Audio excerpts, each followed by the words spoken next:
Magandang araw po sa ating mga tagapagsubaybay. Welcome sa ating programang APAP Batangas, Usapang Pangkapayapaan, Usapang Pangkaunlaran. Ako po si Colonel Jerry Zamudio at kasama po natin ngayon ang ating po mga ipinagmamalaki at mga ginagalang na mga kaibigan. Galing po sa Rotary Club of Lipa South, si Past President Dingandal, si Rotarian and Director ngayon, si Maramparo, ngayon po ay Vice President ng Chamber of Commerce and Industry, at si President Jess Medina ng Batangas Egg Producer, at saka si Chairman Ped Calao ng Batangas Chamber of Commerce and Industry, at si Captain si Alan Soriano, and si Ruel. Yan po ay anchor po ng programa nating Bayanihan sa 99.9 DWGB FM every Sunday. Pakinggan niyo po yan. At yung ating pong pag-uusapan dito ay kanya rin pong gagamitin doon sa programa every Sunday. Mga kaibigan, napakaganda po ng ating programa ngayon sapagkat kung niyo pong natatandaan, mga 6 months ago or 7 months ago ay naging bisita po natin dito ang ilan po sa mga candidates para po sa local position dito po sa Lipa City. At sila po ay humingi po ng boto po natin na sila po ay ating pagkatiwalaan na siya pong magsilbi sa atin sa syudad po ng Lipa. At dahil po sa nakita natin yung kanilang magandang credibility at alam natin na sila yung ay mas makakatulong sa pag-isilbi sa ating bayan, ay sila po yung ating pinagkatiwalaan. At ngayon pong araw na ito, kayo po ay natutuwa sapagkat tunay na gusto nilang pagtuhanan yung kanilang pong mga binigkas nung sila po ay maging kasama natin sa ating programa, na sila po ay magiging tagapagsilbi sa ating mga kabayan sa Lipa City. At bahagi po ng pag-isilbi na yun ay yung uulat po sa ating mga kabayan kung ano po ang ginagawa nila sa konseho, sa Lipa. Although sa ngayon ho, to be honest, ay napakaganda po ng programa po ng ating konseho ngayon sapagkat mayroon tayong partnership with the City Council, yung ating pong coverage ng kanilang ginagawang pag-uusap doon, at ito po ay napapakinggan ng ating mga kabayan.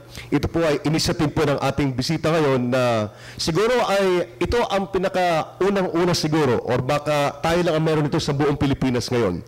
At ang author po niyan ay ang ating pong mga bisita ngayon. Unang-una po ay ang ating Vice Mayor na si Eric Aprica. Magandang araw sa iyo, Vice, and welcome sa ating programa. Baka pwede natin batiin yung ating mga kabayan. Thank you. Magandang umaga po sa lahat po ng nanonood sa APAP Batangas, sa lahat po ng mga narito, especially sa akin pong kasamahan sa Sangguniang Paglungsod, si Konsyal Nilo Katipon. Maraming salamat po sa inyong invitasyon. Thank you very much, Vice. At si Konsyal Nilo Katipon. Gabi tayo. Yeah. Magandang gabi ho sa inyong lahat, at muli ho aking pasasalamat sa APAP Batangas at kami ho na-invite dito. Kasama ko ho ang ating Vice Mayor Eric Aprica, at sa inyong lahat muli ho ang aking pasasalamat. Magandang gabi po ulit sa inyong lahat. At tayo po nagpapasalamat sapagkat lahat ng ito po ay initiative po ng aming kasamahan po na si Past President Dingandal. Palakpakan po natin yan si President Dingandal. So, sila ay maging kasama natin ngayon sa ating programa ngayon. Ding? Ako'y nagpapasalamat sa ating mga panauhin, at ito po ay hindi naman sariling trabaho lamang ng inyong lingkod, kung hindi ito'y sama-samang pag-iisip at kaibigan naming mga magkakasama dito sa APAP Batangas. At ako'y nagpapasalamat at nais ko munang batiin ang ating punong sanggunian, puno ng sangguniang panglungsod ng Lipa. At kasi yung ating kasunduang ito ay itong ating pagpapakita ng ginagawa ng konseho sa ating mga kababayan ay tunay na nakikita mo ang epekto na nag-aangat sa kalidad ng trabaho ng ginagawa o pag-iisip ng ating mga napiling ihalal. Nakikita natin na kung sa umpisa ay nagpipilit ay habang lumalaon ay nakikita natin na sila ay nagsisumikap na mag-aral, na makasali doon sa mga diskursong magpapaganda ng mga batas na kanilang ipinapasa. At sana Vice, ay may pagpatuloy natin itong ating ginagawang ito kasi ito'y isang magandang pag-asa na maipakita natin sa ating mga kababayan na ng buong linaw kung paano nabubuo ang mga polisiya, ang mga plano at ang mga programa ng ating pamahalaang lungsod. At parang sa pamamagitan ng boses ng ating mga konsehal ay nakikita nila kung paano ang mangyayari sa ating mga programa ng pamahalaang lungsod. Salamat sa inyo at siguro ang hihintayin na lamang namin ang inyong ulat. Thank you very much, Ding. So, tama. Kasi every other day, napapanood natin itong ating si Vice Mayor at ang ating mga konsyal. At talagang alam na natin yung nangyayari sa Lipa. But with this forum, ay nagkakaroon tayo ng pagkakataon na mag-participate. At maraming salamat, Vice. So, sa aming panunod sa inyo, Vice, sa magitan ng ating partnership, ng APAP Batangas at saka ng Konseho, nakita namin yung tungkol sa mga pinag-uusapan ngayon, yung project ng hospital, yung tungkol sa project ng sports center, at marami pa. Siguro ito ay isa sa mga gusto namin mapakinggan na ulat sa gagawin natin sa ating mga tagapagsubaybay. Thank you po. Sa proposal sa Sangguniang Panglunsod, ito po ay yung po mga major projects po ay number 1 po yung kanilang sa hospital, yung pong procurement ng hospital equipment worth 150 million. Then next po ay ang parking building worth 300 million between building 1 and building 2. Patatlo po dyan yung ating Sports Academy na ongoing po ang construction ng phase 1, then naghinahingi na rin po sila ng authority for phase 2, and last po yung ating proposed new City Hall building. So ito po yung mga major projects na nakapropose or isinumite ng Executive Department sa Sangguniang Panglunsod. Yung iba po ay nasa committee level at yung iba naman po ay nasa pag-aaral po ng Sanggunian sa ngayon. Okay, thank you very much. Meron mga katanungan yung ating mga kasamahan, Ding? Okay.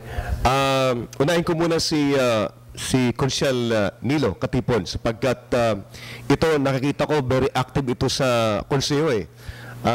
Alam mo, minsan kinakailangan natin na mga tao na very active sa pakikipag-debate sapagkat doon natin nakikita yung iba't ibang mga idea. Importante yung may mga critical thinker tayo para at least nakikita natin yung mga dapat makita ng mga policy makers natin. And with that, we lauded you for that, Canilo, for really performing that role as a fiscalizer. And that is what we need this time so that we'll be able to see the entirety.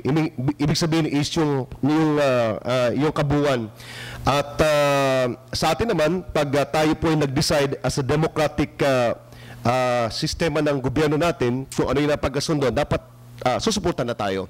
But pag ito ay panahon ng deliberation, yung pinag-uusapan ng isang batas, dapat lahat ng mga ideas dapat binubuksan natin yan para pag nag-decide yung ating mga policy makers, especially yung mga kasamahan natin sa konseho, at least nakita natin lahat ng mga angulo, and that is what we need from our councilors to articulate things na hindi nakikita ng iba natin mga kasamahan at kayo yung nag-represent ng interest ng ating mga kababayan. So what can you say about the projects that we have now and the legislative programs of the City Council ngayon ng Executive? May we hear from you, Canilo? Una sir, gusto ko muna ito first time ko sasabihin na pasalamatan ng Vice Mayor. Kasi doon sa konseho, pag kinontrol ho kayo ng Vice Mayor doon, wala na. Nandun ho, demokrasya namin ngayon. Excuse. Ang demokrasya ho, tumatakbo sa konseho. Yung pinagtatalakaya, isang sensitibong bagay like loan. Ang Vice Mayor, pakikiramdaman namin, pag kami nagsalita at hinara kami ng Vice Mayor, magiging bias ang Vice Mayor. Actually, sa tunay, honestly, na yun ang Vice Mayor ay neutral. Kahit sila ay doon sa kabilang partido, nung nakaraang eleksyon, kami nandito, 3 lang ho kami dito sa oposisyon, o fiscalizer. Ako ho, si Bibog Mendoza at si Concon Hernandez. Ang nasa kabila naman ho, bali sila ay 8 ngayon. Dahil yung ABC President, ay bagong appoint, yun naman ng SK, nasuspindi ho yung pagkakakuha ng eleksyon. So, itong bagay na ito, pinagpapasalamat ko ho kay Vice Mayor dahil hindi ho niya kami pinipigilan kung anong gusto sabihin namin. Actually, yung pag sinabi ho namin doon na ayaw ho namin sa loan, yun ho aking yung opening ko ho nung session, nandun doon si Mayor. Sabi ko kay Mayor, sama ako sa mga programa mong maganda lahat, wag lang sa loan, sir. At ako naman ay nirespeto rin ng ating Vice Mayor at talagang lahat ng gusto namin sabihin doon, pwede namin sabihin. Kasi once na presiding officer, in out of order ka, wala ka na pong magagawa. Pero sa kanya, tumatakbo yung demokrasya, nagro-roll ho doon. Kaya maganda ho yung session. Actually, siyempre, naman nung kahit ho diyan sa Senado o sa Kongreso, laging talo ang oposisyon. Pero naibo-voice out po naman namin, nai-share ho namin sa tao sa pamamagitan ho ng APAP Batangas. Ang gusto ho namin mensahe para sa tao. Hindi ho kami kumukontra ng personal dahil galit kami sa mayor o galit kami sa konseho, but for the future ho ng aming mga kababayan sa Luzon, Lipa. Thank you very much, Canilo. Yan ang kinakailangan natin sa isang vibrant na demokrasyang sistema. Kasi dapat maintindihan natin kasi na may mga solusyon kahapon, naging problema natin ngayon. So, at itong ganitong klase mga sistema na ayaw natin maulit na yung solusyon na nakikita na natin ngayon ay pwede maging problema pagdating ng panahon, ay may iwasan natin yan kapag napag-uusapan ng mas malalim ang isang mga partikular na mga panukala. And I believe yung konseho ngayon is really doing yung kanyang talagang role ngayon. Nai-represent niya yung sentimento ng ating mga kabayan, and congratulations for that, Vice Mayor. And talagang on-air tayo, napapanood tayo. Ako, pagdating ko sa bahay, dating ng Saturday, pinapanood ko talagang programa. And na-educate pa rin ako nung mga nangyayari sa Lipa. At yan talaga, yung bagay na yan ang unang ikinatutuwa ko sa liderato ng ating sanggunian sa ngayon, sapagkat kitang-kita naman doon sa deliberation na kung mayroon lamang isa doon magsabing ayaw ko na ng deliberation, magbutuhan na tayo, ay yan ay pwede na.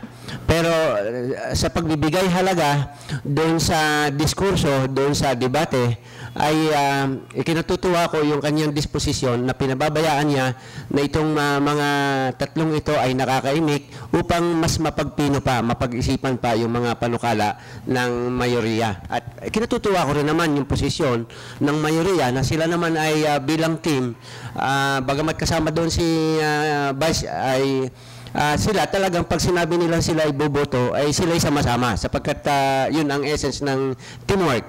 But then ang ikinatutuwa namin at sana'y huwag magbago yan Vice ay manatiling nandoon ang halaga at ang respeto ng ating mga kababayan sa pagpapaubaya ng malayang talakayan ng kasagpiman o ng oposisyon sa anumang panukala. Actually po kasi nung pag-upo ko nung as Vice Mayor nung June 30, ang first executive order ko sa aming sangguniang secretary ay open po lahat ng dokumento, papeles ng sanggunian. Nagbumili po kami ng Xerox machine para kahit po sinong tao na pwedeng gustong kumuha ng dokumento, meron kaming isa-xerox lang po at sinecertify po namin as certified true copy without payment po yon. So, yun yung purpose po ng transparency. And second, and very effective, ay ito nga pong televised coverage ng session na kung saan po ay alam ko rin naman po dahil ako'y nag-iikot din sa Lipa, napakarami pong nanonood. So at least kung wala man po silang magawang aksyon sa paggagawa ng sanggunian, meron naman po silang karapatan na malaman kung ano po yung naging desisyon ng each and every member of the sanggunian.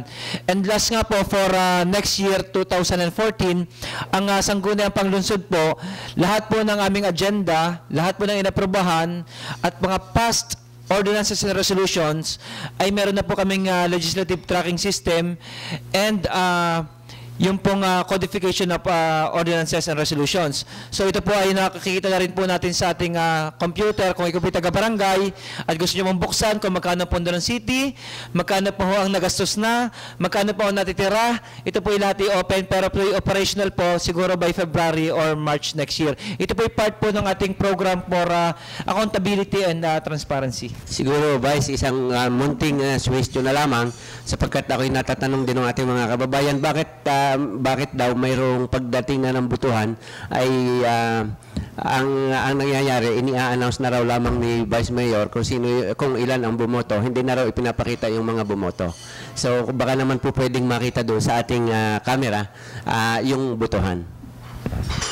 Actually kasi so siguro baka na ano lang yung sa pag-record, pero sa record naman ng sanggunian, yung official record niya sa minutes namin ay specify talaga doon kung sino ang in favor, sino ang against, sino ang out of the session hall or sino nag-abstain. Siguro magandang idea po yun na ngayon po once kami nagbotohan, i-announce ko na ang boto at the same time yung pangalan ng bumoto. At saka baka pwede na rin na Vice na provide nyo na kami ng mga pangalan din para kami makatulong din doon sa pag-announce ng mga programa natin sa konseho. So sa ating mga kasamahan, meron kayong mga tanong, Mar?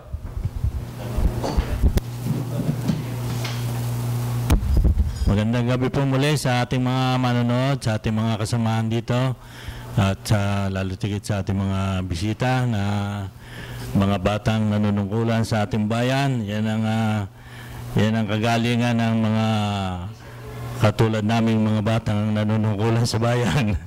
medyo maraming proyekto at mabilis ang mga project. Kailangan lang sigurong maitulak pa ng mas mabilis pa. At isa sa mga napansin ko na ito na may apektado ang lahat ng department niya siguro sa konseho ay yung ating trapiko. Kasi tinaayos naman yung trapiko. Ang problema lang ay walang ibang napapadagdag na lagusan. Kasi pagka dito lahat pinadaan, ang problema doon, apektado ang tourism, apektado ang pollution, komunidad. Maraming apektado pagka ang trapiko ang nagkaroon ng obstruction. Ito ba, merong mga bago kayong proyekto? Hindi ko din napag-usapan niyo yung mga bagong lagusan na pwedeng daanan dito sa ating lungsod ng Lipa. Sino po kayo pwede sumagot? Actually ho, 1997 ho, meron hong zoning ordinance ng city.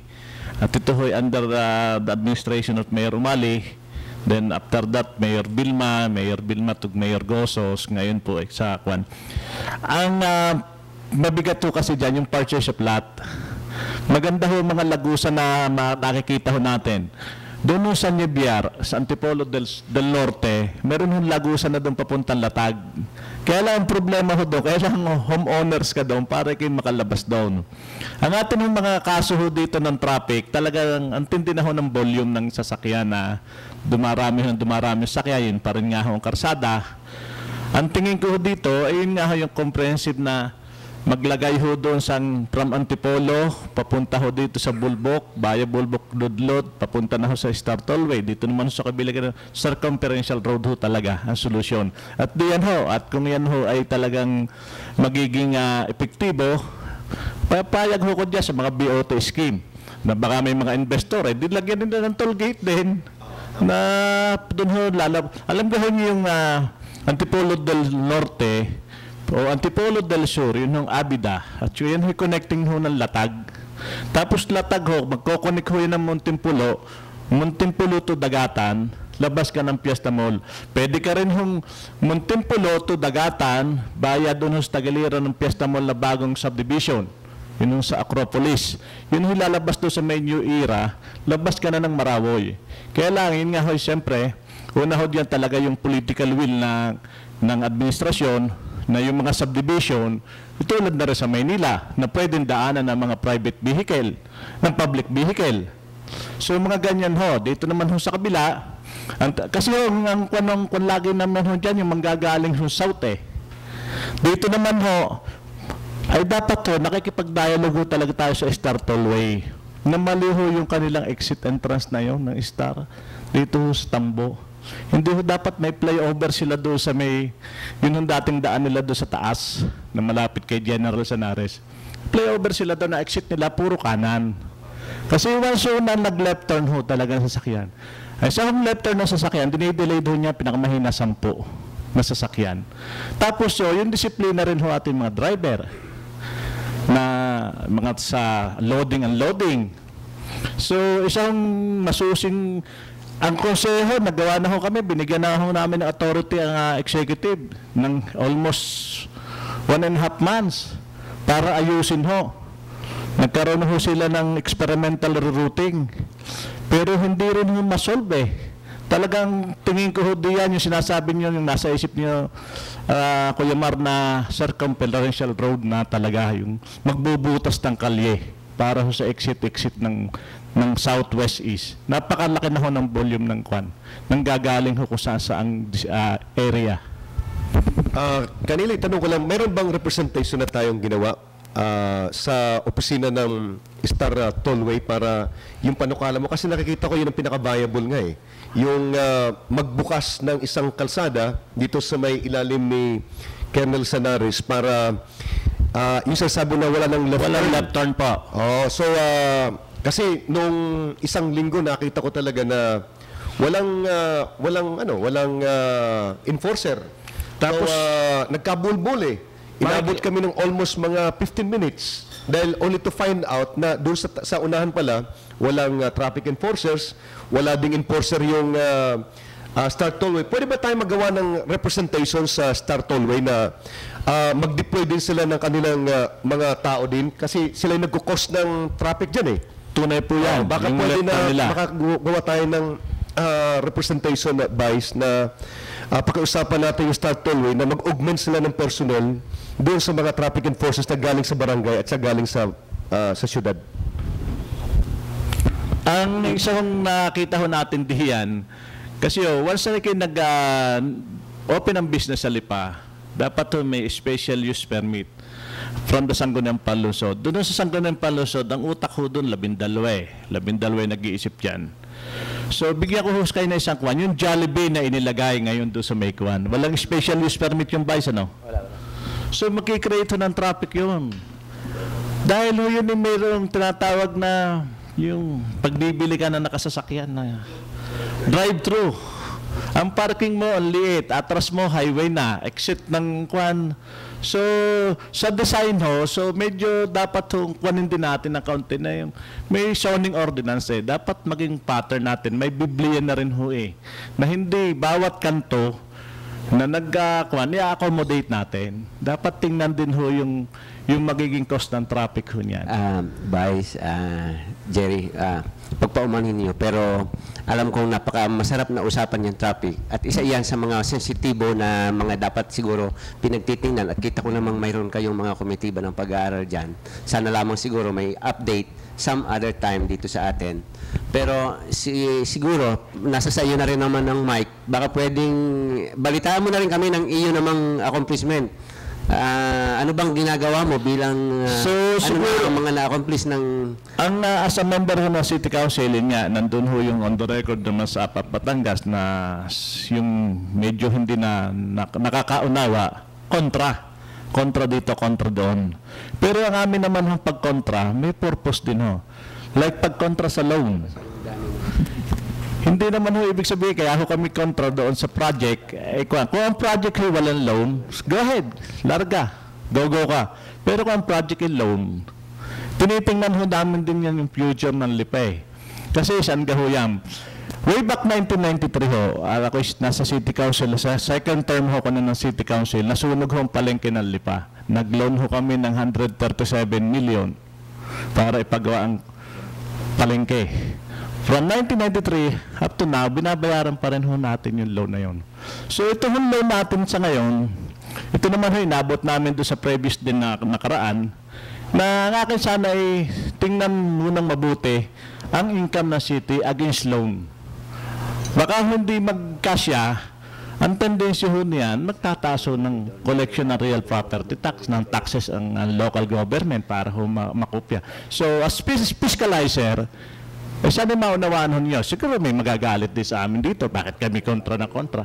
Pero may reason din naman ho ang pagkontra namin. So yun ho ang aming accomplishment na masasabi ko, as fiscalizer, naku-question ho namin, hindi ho basta nararatipay ang isang kontrata doon or what, ng hocus-pocus. Yun ho ay live sa TV.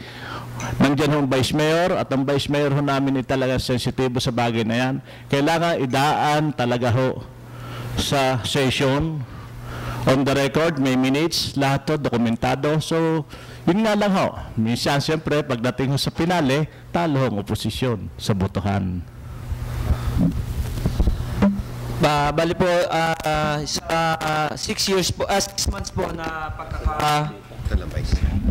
sa 6 months po ng Sangguniang Panglunsod, bali nakapag-approve po tayo last Monday ng budget po for 2014 amounting to 1,207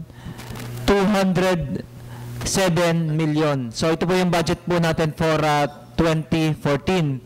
Ang isa pa ho ay yung ratification naman po ng loan agreement ng parking building po sa Palengke. Ito po yung nagkakahalaga ng 300 million.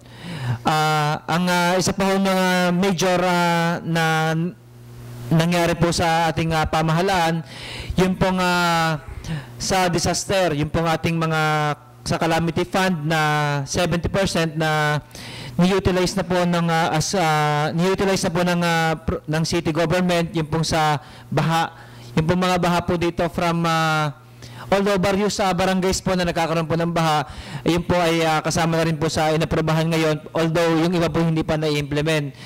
And the rest po yung mga maliliit na bagay po, katulad na lang po na sa hospital, sa market, sa school. So yun po yung mga naging proposal po ng executive na naaprobahan sa Sangguniang Panglunsod. Magandang gabi, Vice. Parang nga ho, nasabi nga ho ni Konsehal, baka nga ho magpatong-patong yung loan. Kaya ho nung sabi niya kanina, 130 million ay hanggang ngayon ay binabayaran pa. So yung 150, 300 at saka yung 300, hindi ho kaya magpatong-patong ho yung ating utang? Actually po, as pangalawa pong punong lungsod, ako'y nakipag-usap na rin po sa ating butihing mayor. Kasi yan po ay, total po yun talaga yan ay 1 billion yung loan. 150 million sa hospital equipments, 150 million sa sports academy, 300 million sa parking building, and 400 million sa New City Hall. Ako naman po, personally, hindi naman ako against sa loan kung mapuprove po ng executive na necessity or kailangan po talaga ng city. And nung ako po yung nakipag-communicate sa kanya, ay sinabi ko po na against po talaga ako sa loan, lalong-lalo na po doon sa City Hall. Sinabi ko po sa kanya to as a vice mayor po, hindi po as head ng, hindi po as presiding officer or head ng Sanggunian. And sinabi ko nga po sa kanya na kung maaari po sana ay wag nating pagsabay-sabayin dahil pag pinapagsabay-sabay natin ang loan, sinisigurado ko sabay-sabay din po gabayad ng principal and interest. Sa ngayon naman po, ang usapan nga namin ni Mayor Dian ay ipe-present niya sa Sanggunian, and ako naman ho, it's up to the Sanggunian to decide kung ano yung priority or hindi.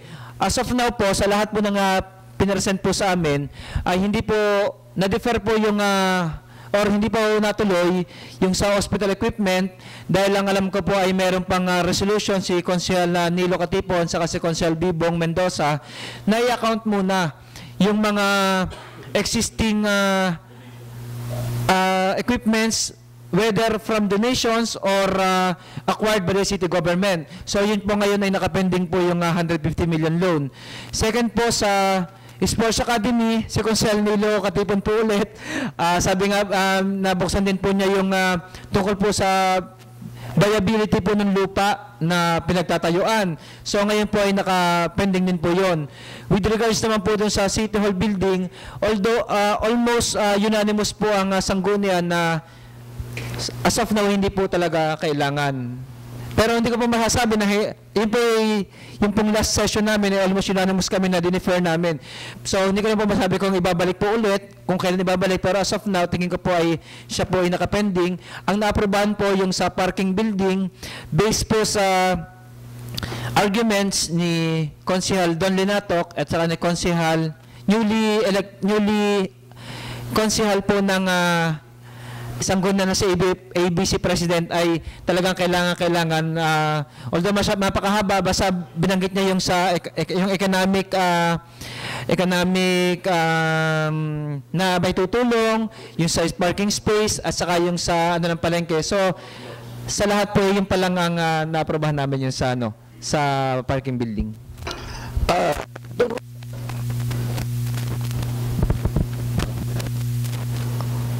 Vice, dito po sa parking natin na 300 billion. So, assessment natin, ito ho yung pinaka-priority, pinaka-uunahin. Hindi ho kaya kung halimbawa ho kaya na ilipat yung project o merong mas malapit na mapaprocure na lote na hindi naman ho ganito kalaki at saka gaano ho katagal babayaran. Yung 300 million po ay 10 years to pay na more or less ay 7% po per annum. Pero based po naman sa feasibility study, kasi kasi approve na po ito So kailangan maging optimistic na lang na sana yung feasibility study na ipiniresent po ng sa Sangguniang Panglungsod kaya kung magmamaterialize ay after certain time ay mababawi po natin yung loan. Pero ang hindi po kasi yung parking building ang babawi po ng pambayad. Yung pong first floor po niya ay magiging commercial. So doon po talaga naka-base yung pambayad po sa parking building. Yung second floor to fourth floor na parking, yung po yung more on para sa convenience na lang po. Kasi i-connect po ng second floor to fourth floor, i-connect po niya yung building 1 and building 2. So more on convenience na lang. Pero kung parking fees lang po ang pagbabasihan, based on the feasibility study, hindi po talaga kaya. Ang magbabayad po talaga nun na yung commercial area sa first floor.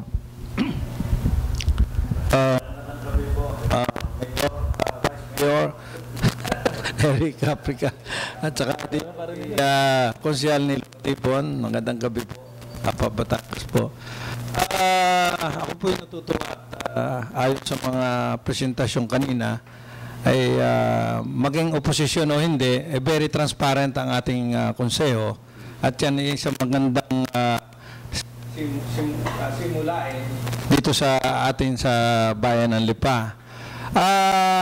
Meron po sana akong tatanong sa inyo dahil tayo po ay ine-air po ng APA Batangas ang session, ano po? Yung po bang mga committee hearing ay nate-televise? Yan ho kasi yung committee hearing, depende ho sa committee chairman yan. Ngayon ho, kung ang atin hong vice mayor ay malaking tulong ho sa atin na bigyan ng instruction ng mga committee chairman. Like ho yung committee ko, Ways and Means. Ang role ko ho, magtaas ng buwisan. Pwede ko ho i-committee hearing yan. Ang gagawin ko naman ho dyan sa tunay, mas maganda ho kaysa magtaas ka ng real property tax o ng mga collection ng taxes, magkaroon ka na ng amnesty. Kasi marami pa rin mga tayong delinquent na taxpayer na talaga kung baka naman bigyan natin ng pagkakataon na sila ay bigyan ng amnesty. Yung mga wala ng penalty, magbayad ka na lang. Umpisa ka na lang ulit. Siguro, mas the best siguro kung ako ay magkakandak na committee hearing dyan, ay ako ay mag-i-invite ng taga Batangas para malaman ho ng malaman ho ng taong bayan. Malaking bagay ho kasi kung yung mismong committee hearing, doon ho merong TV. Dahil doon ho talaga yung ng deliberasyon. Kasi pagdating ho sa plenary, na ho yan eh. Hindi na ho hindi na ho natin ma-check yan kung ano. So mas maganda ho yung kung anong inyong content. In addition po sa sinabi ni Consel Nilo, alam po niyo ang Sanggunian, yung napapanood natin, 10% lang po yun. 90% ang ng debate or 90% ng nangyayari ay nasa committee level. Pero hindi naman po natin kaya na i-present lahat ng committee hearings kasi napakadami po talaga niya. Kung napansin niyo, pag once ako nag-refer ng isa pong bagay sa isang chairman, yun po yung kinu-committee hearing nila. Napakarami po niyan. Pero meron po ako minsan na mga kinu-committee hearing na alam ko na kailangan, kumbaga sa tao ay interested sila, pinako-cover ko rin po sa, katulad po ng hospital loan na 150 million, yung po yung pina-cover ko po yung committee hearing. Pero yung po tungkol sa parking building, sa tunay po kasi, yung po ay inabutan na lang po ang present Sanggunian. Ito po yung approve noong pa hong 2011, inaprubahan na po yun ng previous Sanggunian, kaya po tapos na po yung level ng time pong yun. Siguro hindi ko po alam kung na-televise o hindi ako committee hearing, pero ito yung naprubahan na po ng 2011 and then ni-ratify na lang po nitong 2013. Siyempre po sa ratification ay hindi na po siya na-cover sa committee hearing kasi yun po base na lamang sa endorsement or pinapropose po ng committee level. Ako po namin natutuwa kayo pala ay nag-recommenda ng isang committee hearing kasi po sa atin may mga issues na talaga napaka-importante na kailangan malaman ng taong bayan. Katulad din po ng pag-present yan sa isang kumpanya. Kung kayo may naisip na isang project na i-present nyo sa kumpanya, ito po ay pinipresent na kumpleto ng mga datas, at talagang patutunayan ninyo na ito ay kagagaling ng isang kumpanya. Siguro halimbawa din po yun sa ating sa konseho.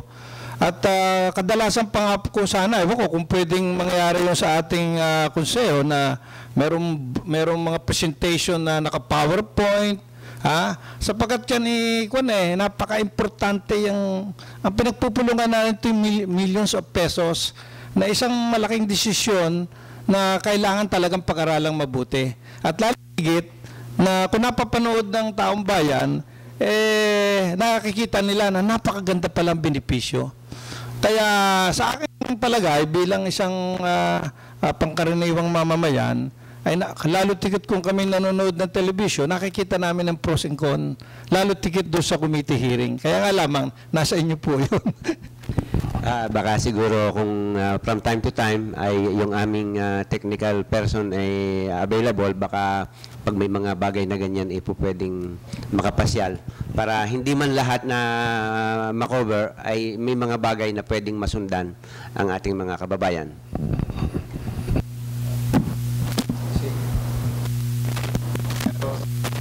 Sa lipa, as I have said, siguro sa buong Pilipinas, ang pinaka-transparent na ngayon ang Lipa City because of yung Sanggunian, because of the program Up Batangas. Ako naman umiikot ako sa ibang lugar sa Pilipinas. Nakita ko lang talaga very unique only in Lipa City na yung ating pinag-uusapan sa konseho ay napapakinggan at papanood ng ating mga kabayan. And once again, congratulations, Vice. Alan? Magandang gabi po. First Lieutenant Soriano ng 40 Combat Group.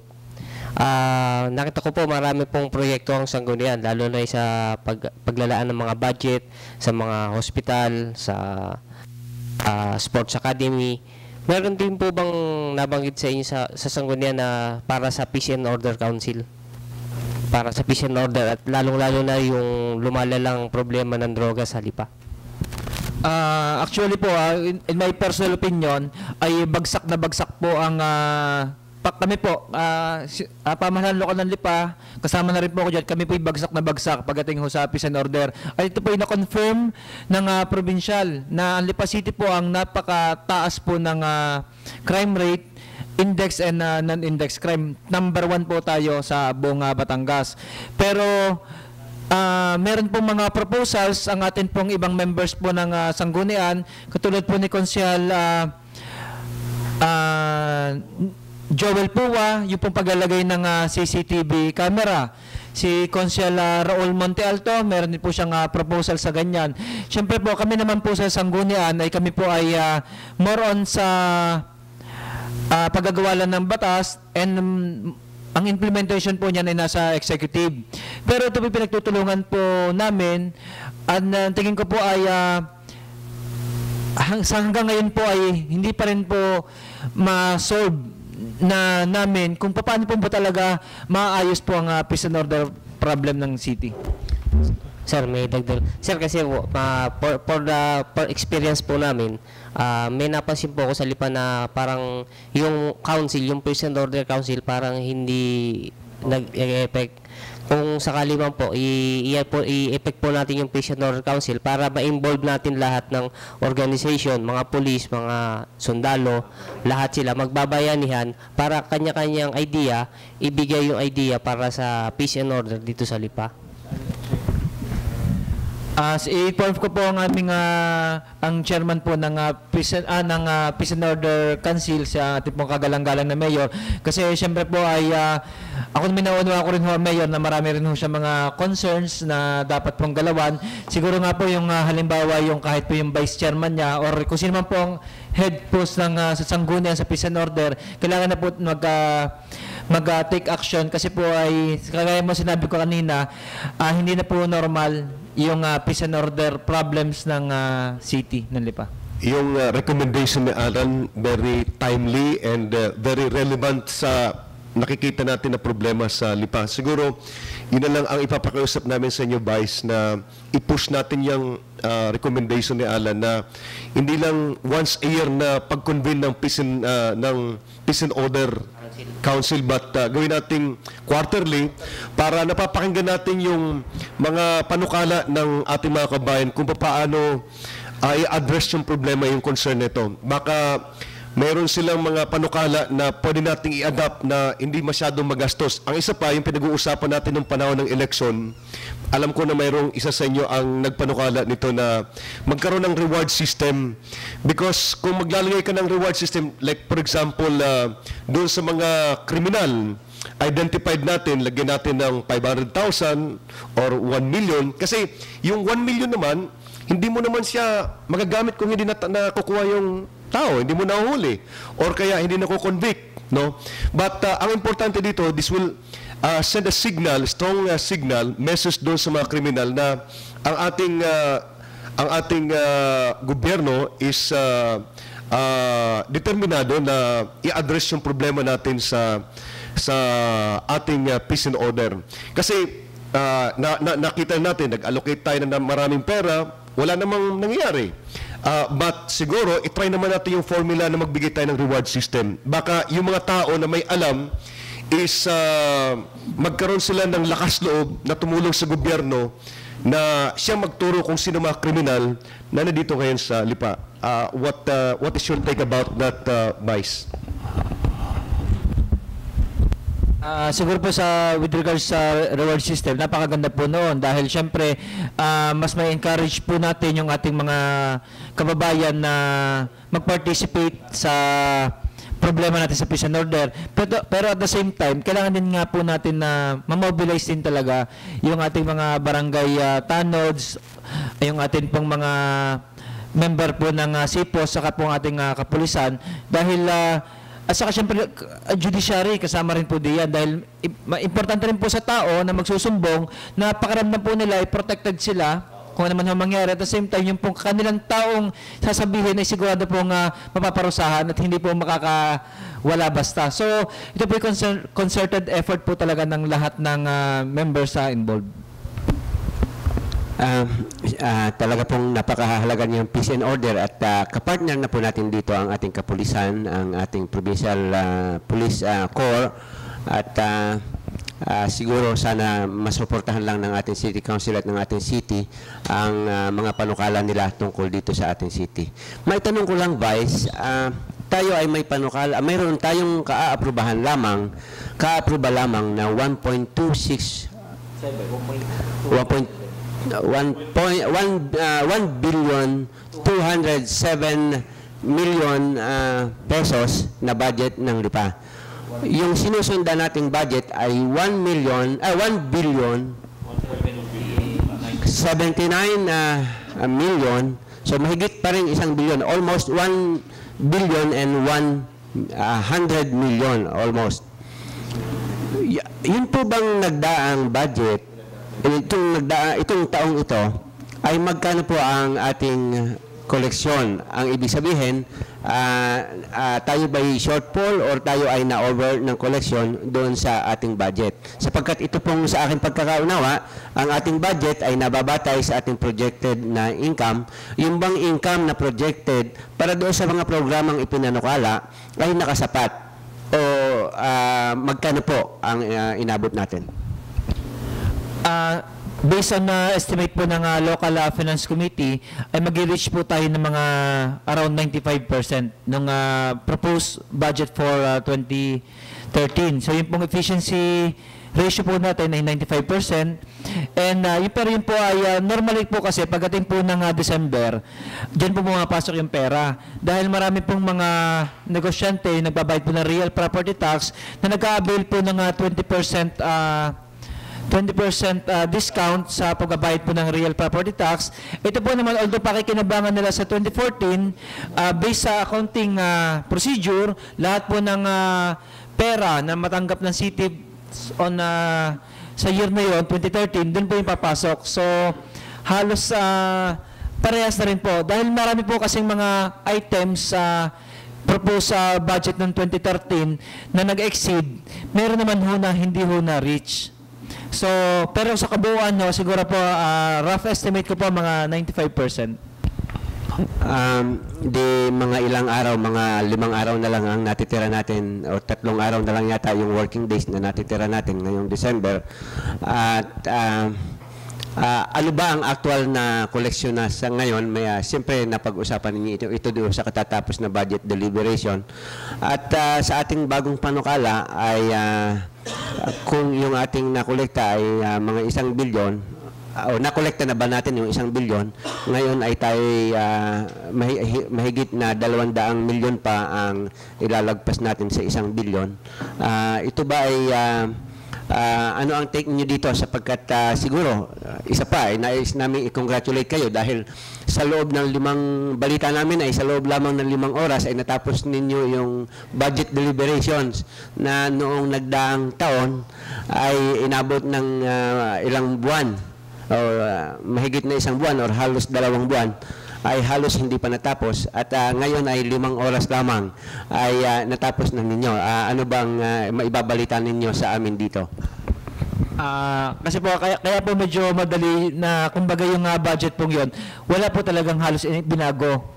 Kung ano po yung budget ng 2013, halos yun na rin po ang 2014, kaya lang po nag-increase ng 100 million from halimbawa po, assume po natin na 1.1 billion ng 2013, naging pong 1.2 billion ngayon. Kaya lang po nag-increase ng 100 million plus, nilagay po nila sa income ng hospital. So, naglagay po sila ng 127 million po ata na nilagay nila as income ng hospital. So, yun lang po yung dinagdag. So, the rest po halos parehas na rin. So, kaya po walang masyadong naging issue or walang masyadong naging questions regarding po sa budget. So dito ay ang tuong nabalita na masyadong mahaba ang pinagtrabaho ay si Konsehal Nilo Katipon. Ano bang maibabalita mo dito, Konsehal? Actually, hanggang ngayon gusto ko makakaharap yung Finance Committee na gumawa ng budget. Yung tanong ni Sir kanina, itong budget, ito yung 100% para itong pizza pie. I-slice natin. Doon sa aking slices, nang ginawa ko dito, pumapasok ko na almost 16.9% ang papunta sa operation ng hospital na Lipa. 1.15% papunta sa peace and order. Unfair yung pagkakadistribute ng budget kasi from DSWD, itong peace and order, engineering, no project in this budget. Infrastructure, agriculture, DSWD, almost 3%. 36.7% po ang personnel services. Napakarami hong bakanting empleyado sa City Hall. Maraming bakante. 45% to ang ceiling. Example, para humadali tayo.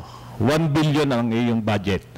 Kung 45% ang personnel, 450 million ang iyong dapat papunta sa sweldo ng personnel dahil 45%. Hindi naman ho, 36% lang. Kunti lang empleyado ng City Hall, almost 9% ho yung nawawala, papunta na ho yun sa ibang ililipat ho yun ng sanggunian sa ibang pondo, sa pagkakagastusan. Ang nakita ko ho dito, malaki dito yung mandatory obligation.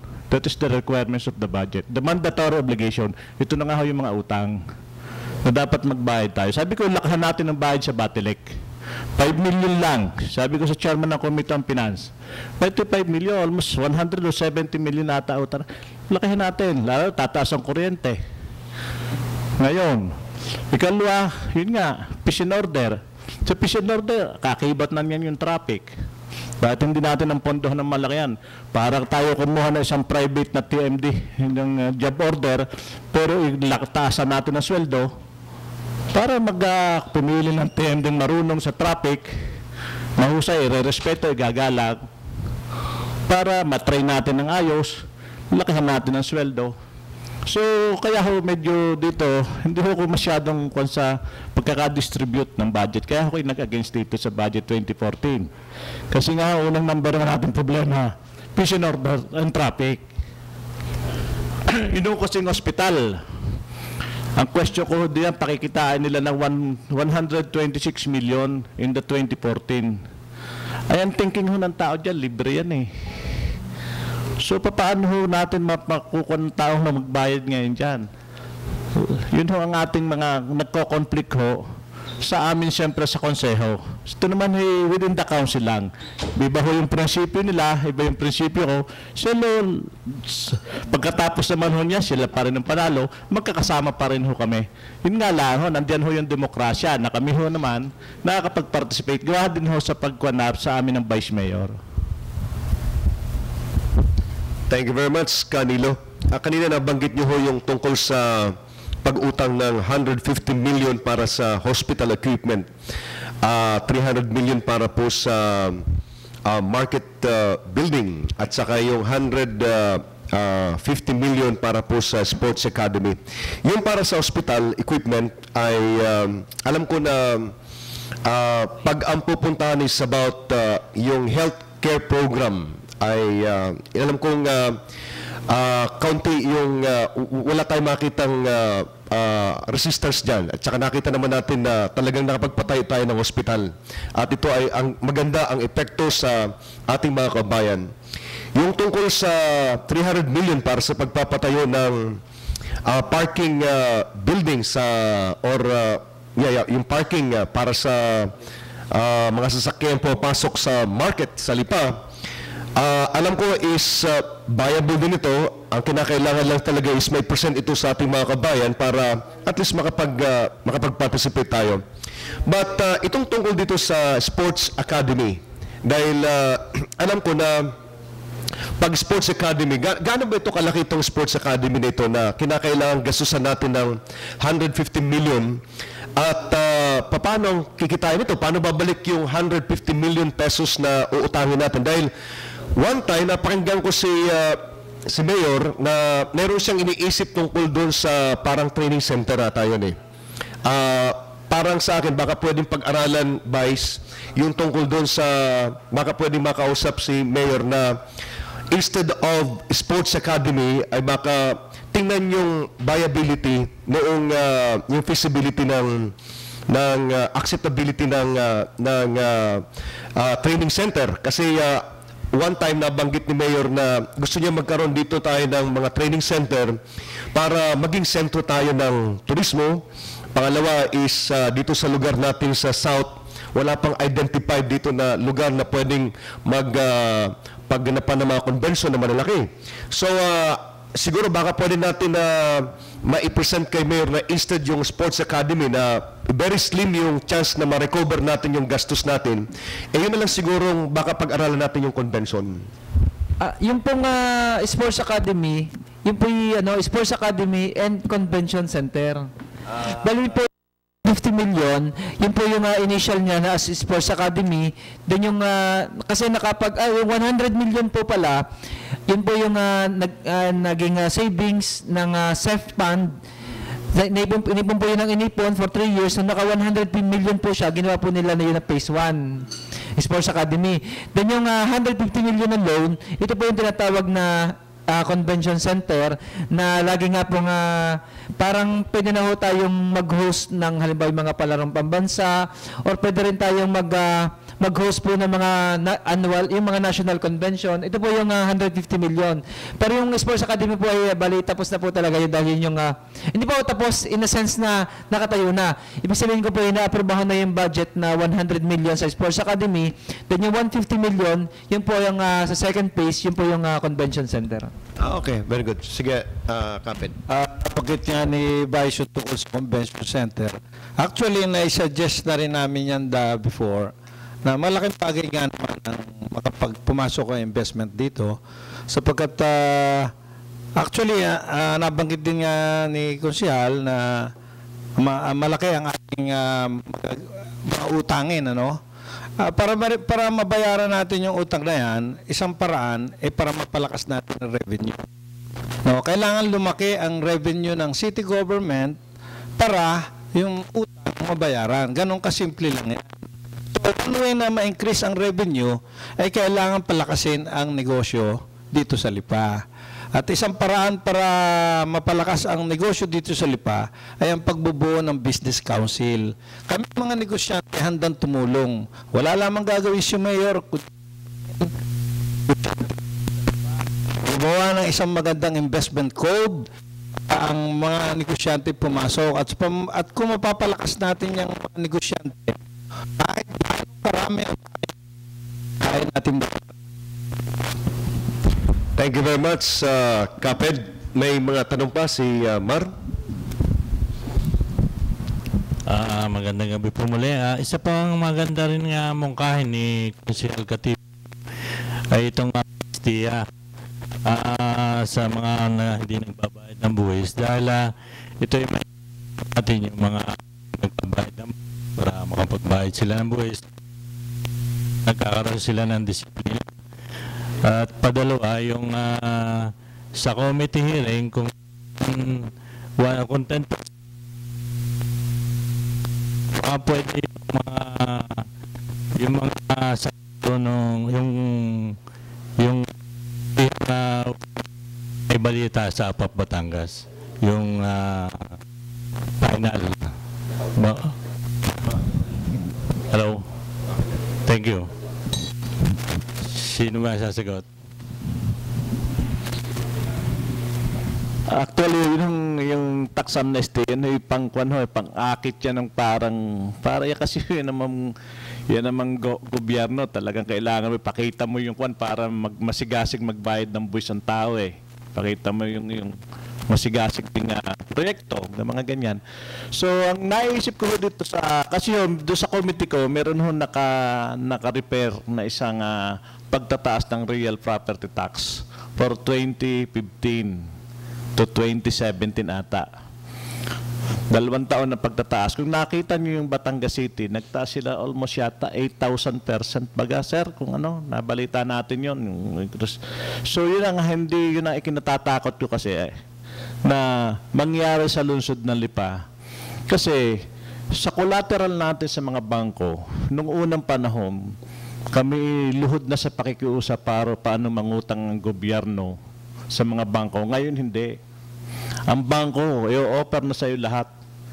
Pero ang mabigat dito, ang collateral dito yung IRA, yung Internal Revenue Allotment ng city, the local collection. Kaya tama rin si Kaped. Ito i-suggest ko rin kay Mayor. Gusto ko rin namang matulungan din si Mayor dito na yung business council, magpatawag talaga siya. At yung business sector, tulungan tayo na pumasok pa dito ang negosyo sa lungsod ng Lipa. Ang nakikita ko kasi ngayon, ang punong-puno ng negosyo ang Malbara.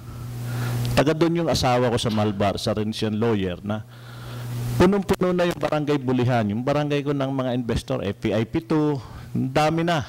So yun ang dito naman sa Lipa, ang nakikita kasi natin dito sa Lipa, focus tayo sa Ayala Highway, Tambo, Sakwan. Pero anong nasa likod lahat niyan? Puro subdivision. Hindi magandang negosyo subdivision. Maganda lang yan doon sa mga negosyante, kontraktor ng subdivision, doon sa namumuhunan.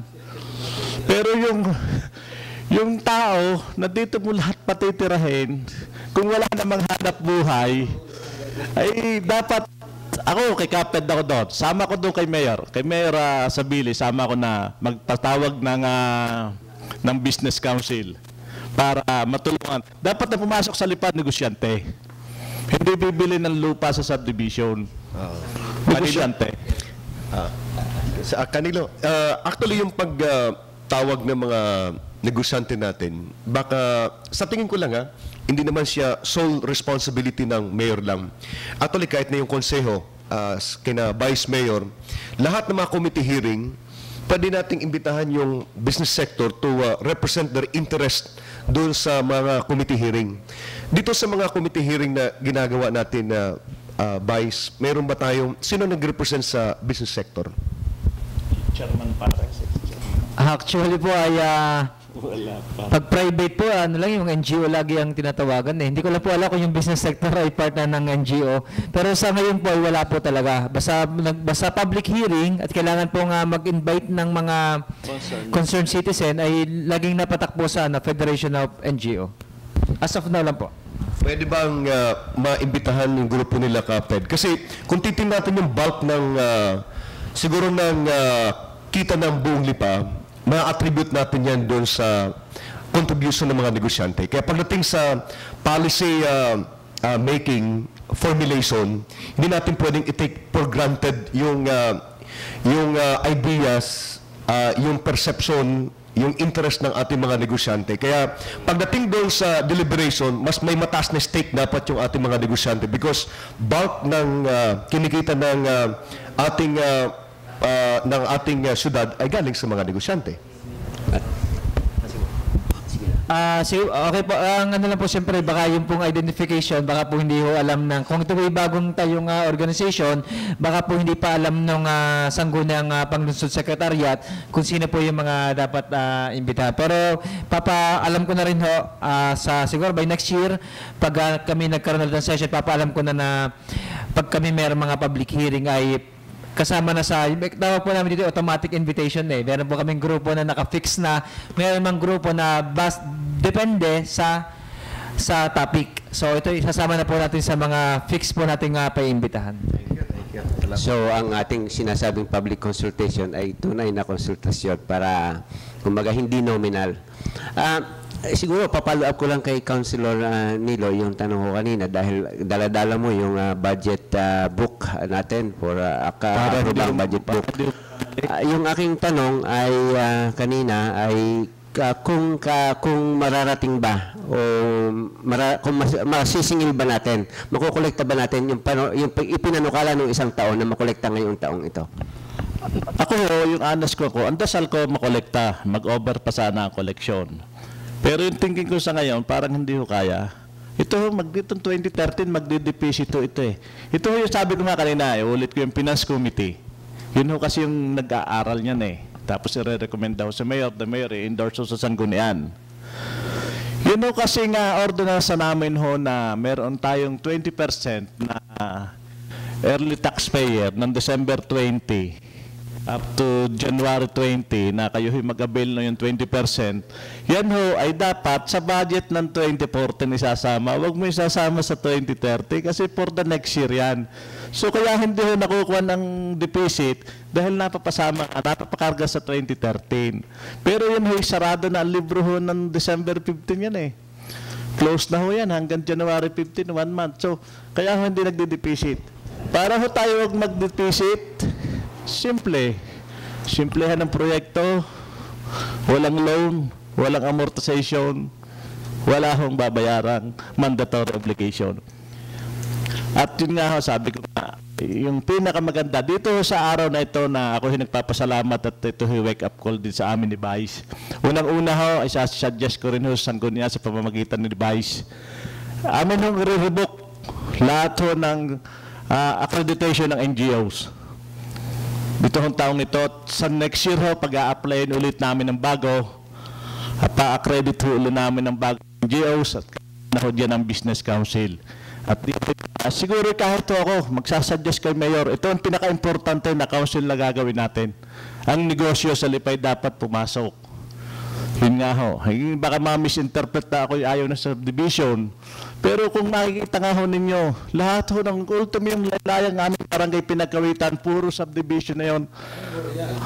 As memorial, wala hong negosyo yan. Ang ginagaling nga ho diyan lahat yung mga negosyo na kwal. Yung banner homes, ng mga kumpare ko dyan.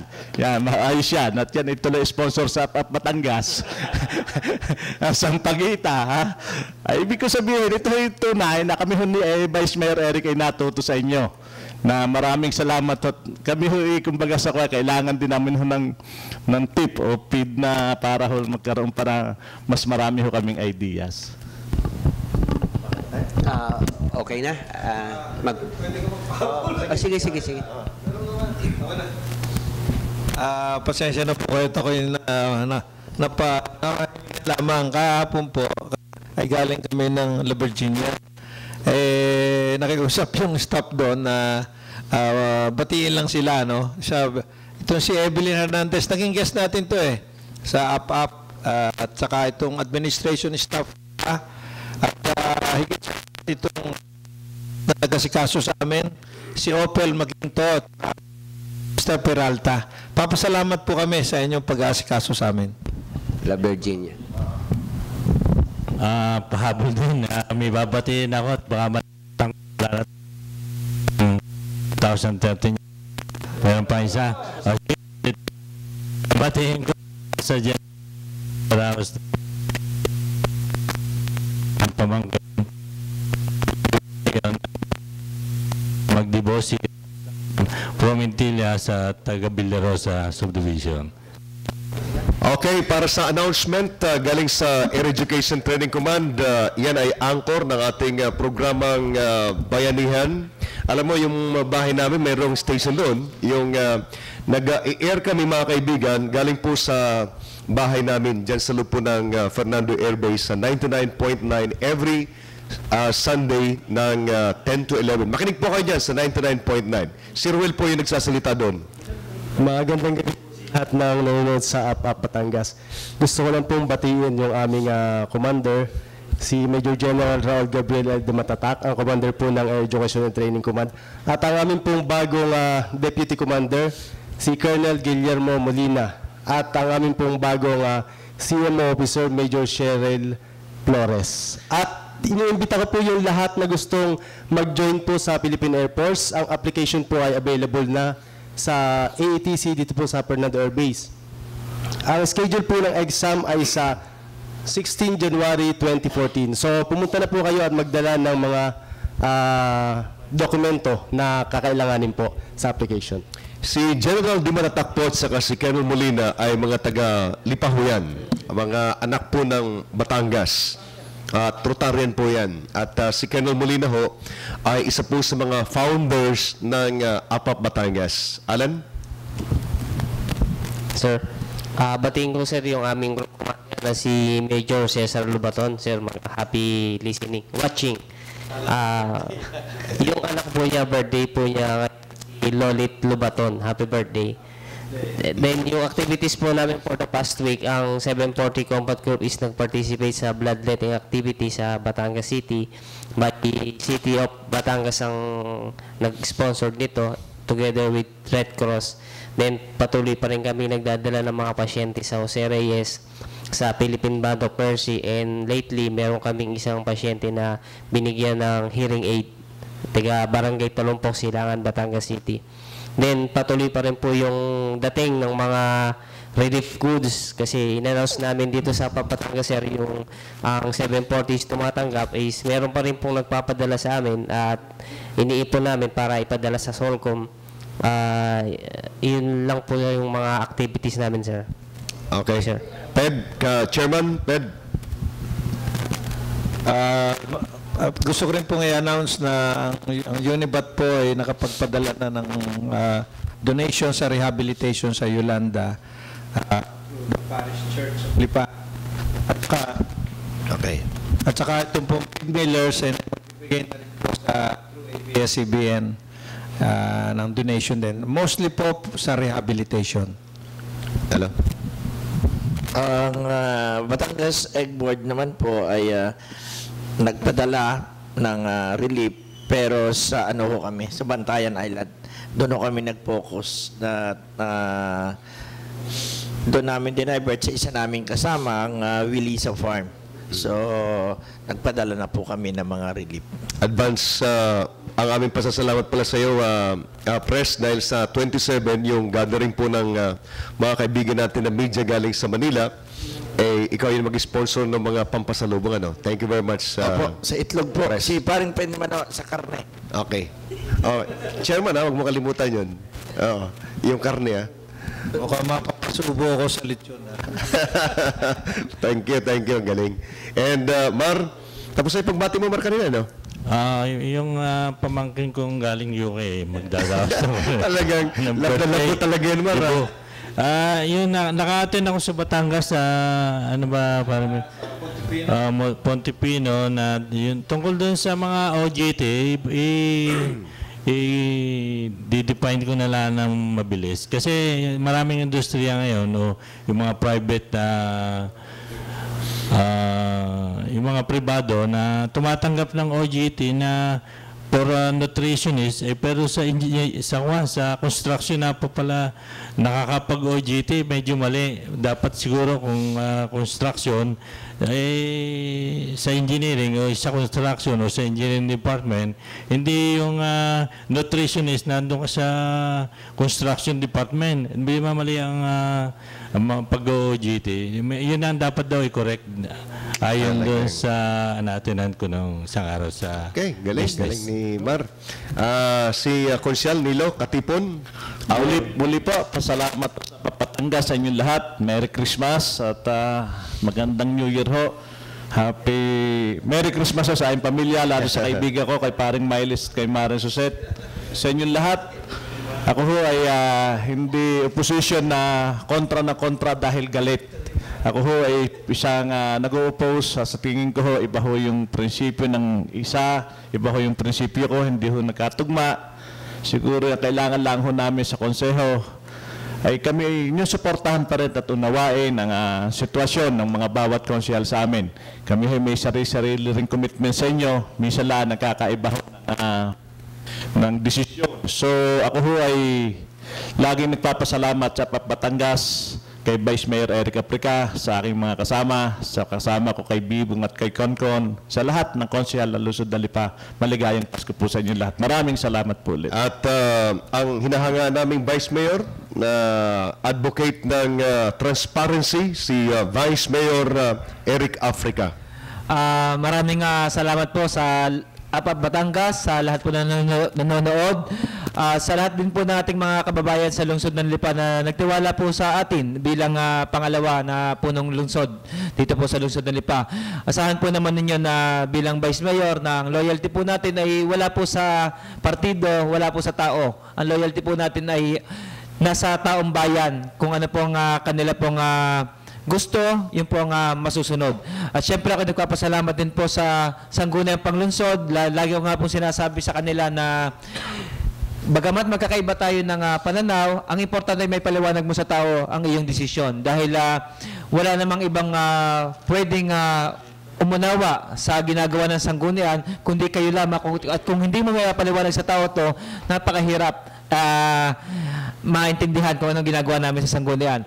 So muli po, bilang Vice Mayor po, minamaintain po natin yung transparency, yung atin pong neutrality and impartiality sa pagpapatupad po ng sa pagpapagawa ng mga batas at ordinansa sa Sangguniang Panglungsod. Muli po, Merry Christmas at Happy New Year sa aking mga kababayan at minamahal kong mga taga-lungsod ng Lipa. At si Past President Ding? Maraming salamat po mga kababayan. Maraming salamat sa ating mga panauhin. Sana ay magpatuloy kayo na ating ini-espouse yung ating prinsipyo ng transparency at pagpapaunlad ng mga kaisipang magpapasulong sa ating mga halal na konsehal dito sa ating bayan. Magpapatuloy na maipapakita ang kanilang pagtatrabaho dito sa atin. At siguro nais po namin iparating ang pakikiramay ng APAP Batangas dito sa pamilya ng yumaong Mayor Jerry Katigbak na naging matapang at masipag na mayor ng Calaca. Siya po ay nakapagpaunlad ng bayang yon sa loob ng panahon ng kanyang panunungkulan at ang APAP Batangas po ay nakikiisa sa pakikiramay sa kanilang pamilya. Maraming salamat po. At ipagpatuloy natin ang pagpapasalamat dito sa ating Blue Sapphire, dito po sa pagpapagamit sa atin ng kwartong venyong ito. At saka po siyempre, kung kayo ay may mga kailangang mga weddings, debut, birthday, baptismal, conference, at mga hangout, mga babarik diyan sa gabi, maganda po ang kanilang hangout dito. Then ito pong ating Sampaguita Mart na patuloy na sumusuporta sa ginagawa ng APAP Batangas. Sila po ay matatagpuan diyan sa Lipa City Public, gilid ng Lipa City Public Market. Marami silang mga school supplies, office supplies, bakery supplies, may lotto outlet, may mga kape at paminta. Kaped? Gusto ko sundan ang sinabi ni Engineer Randal.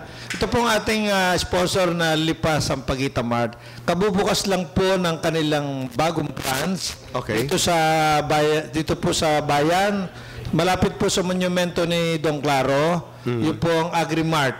Branch sa mga... Branch siya ng Sampaguita. Branch din po. Ano pangalan? Agri-Mart. Agri-Mart. Agri-Mart. Kabubukas po lang. Kapangalan niya Agring. Kapangalan nangyari. Agri-Mart. Agri-Mart.